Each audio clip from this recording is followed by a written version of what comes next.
Mas a gente começa com a goleada que o Vasco sofreu para o Independiente del Valle na Copa Sul-Americana. 4-0 lá no Equador, no jogo de ida do mata-mata, que vale vaga nas oitavas de final. Não tem caça às bruxas aqui. A gente tomou 4 gols. Por conta disso, tem uma irritação do torcedor e tem que ter mesmo. Ai, aquela entrada. Aquela maldita entrada. O Lucas Piton deu com as travas no tornozelo do Guagua. No campo, cartão amarelo. O VAR achou pouco e o juiz acatou. Vermelho para o Piton. E o Vasco, que já tinha uma missão difícil na altitude de Quito, perdeu um jogador aos 11 minutos de jogo. Jogar na altitude aqui sempre é difícil. Já tive aqui algumas vezes. Mas a gente chegou antes, a equipe estava bem adaptada. Acho que se não tem a expulsão, a história do jogo ia ser muito diferente. E a expulsão ficou muito mais difícil as coisas pra gente. Bota difícil nisso. O Vasco passou a precisar de uma pitada de sorte e de grandes doses de Léo Jardim. O goleiro fez um de seus milagres nessa bola desviada. Mas deu rebote na cabeçada do Guagua. Carabarral apareceu para completar. 1-0 Del Valle nos acréscimos do primeiro tempo. A essa altura, voltar vivo para o Rio já parecia um grande negócio. Mas o segundo tempo foi um amasso. 2-0 aos 3 minutos. Mercado. 3-0 aos 5 minutos. Spinelli. Um Vasco totalmente perdido, que só completou 82 passes no jogo todo, menos de 1 por minuto. E viu o Del Valle finalizar 33 vezes. Um massacre que só podia terminar assim. Mercado, 4-0 Del Valle.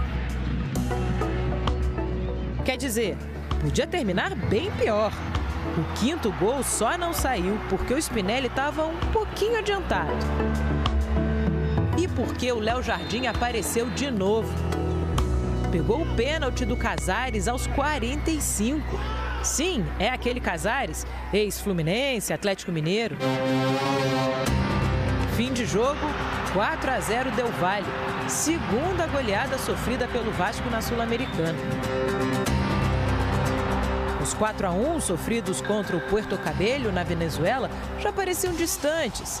Diniz chegou, o time reagiu e parecia pronto para crescer depois da pausa para a Copa do Mundo. Mas a realidade trouxe uma derrota no clássico contra o Botafogo em Brasília e esse 4-0 em Quito. Agora, o Vasco tenta encontrar forças para o jogo contra o Grêmio no sábado em São Januário e esperança para buscar contra o Del Valle na próxima terça uma vaga que parece perdida. A gente vai contar com o apoio da nossa torcida e a gente vai fazer o melhor possível. É um resultado difícil de reverter, mas não é possível. A gente vai lutar até o final. Situação complicada. E para você ter uma ideia do tamanho do desafio, nunca na história da Sul-Americana um time se classificou depois de perder por 4 gols de diferença no jogo de ida. Vamos acompanhar. Uma palavra. E lá vem eles de novo. Olha só que absurdo. Meu amigo. E lá vem mais. Olha a bola tocada, virou passeio.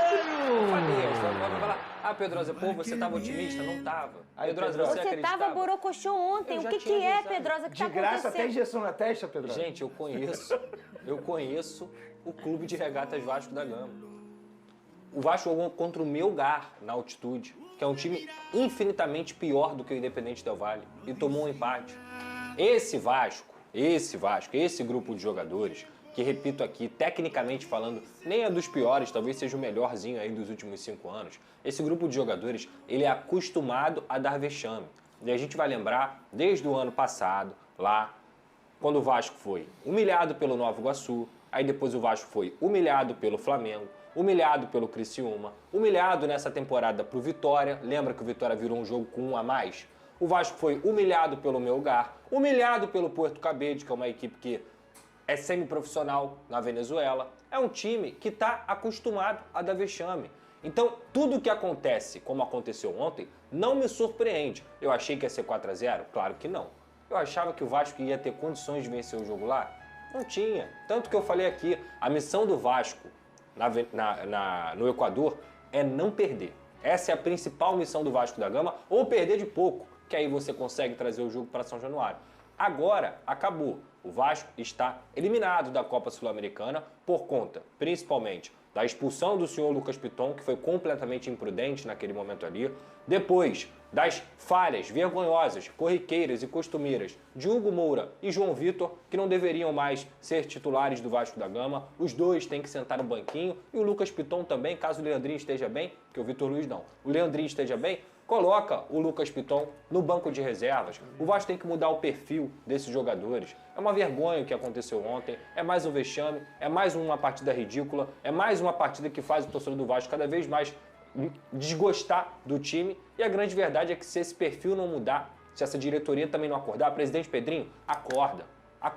Porque, sob a sua gestão, não adianta ficar pensando no passado, não adianta ficar pensando no que aconteceu, nos vexames que aconteceram. Sob a sua gestão, você também foi responsável pelos vexames que o Vasco vem protagonizando. E se você não reforçar o time decentemente, você vai ser responsável por mais uma queda do Vasco da Gama.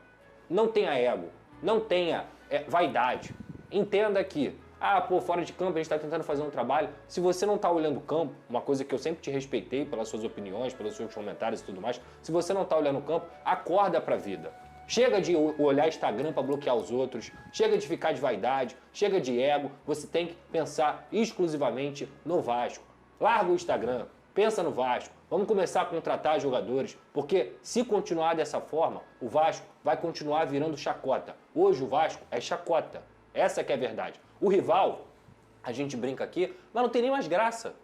Tá perdendo a graça do rival zoar o Vasco. Isso aí só é pequeno ao time. Você tá minando gerações e gerações de novos vascaínos. A criança que tem 5, que tem 10, que tem 15 anos, ela vai pro colégio hoje, ela vai ser zoada, ela vai ser humilhada. É isso que tá acontecendo. Aí sabe o que ela vai fazer? Eu quero ser Vasco, quero ficar sendo humilhado. Não vou ser isso não. O cara que é conhecido por ser vascão lá dentro do seu trabalho e tudo mais, ele vai ser humilhado. Porque é isso que o Vasco se tornou. E não adianta ficar pensando só no que aconteceu no passado. É agora.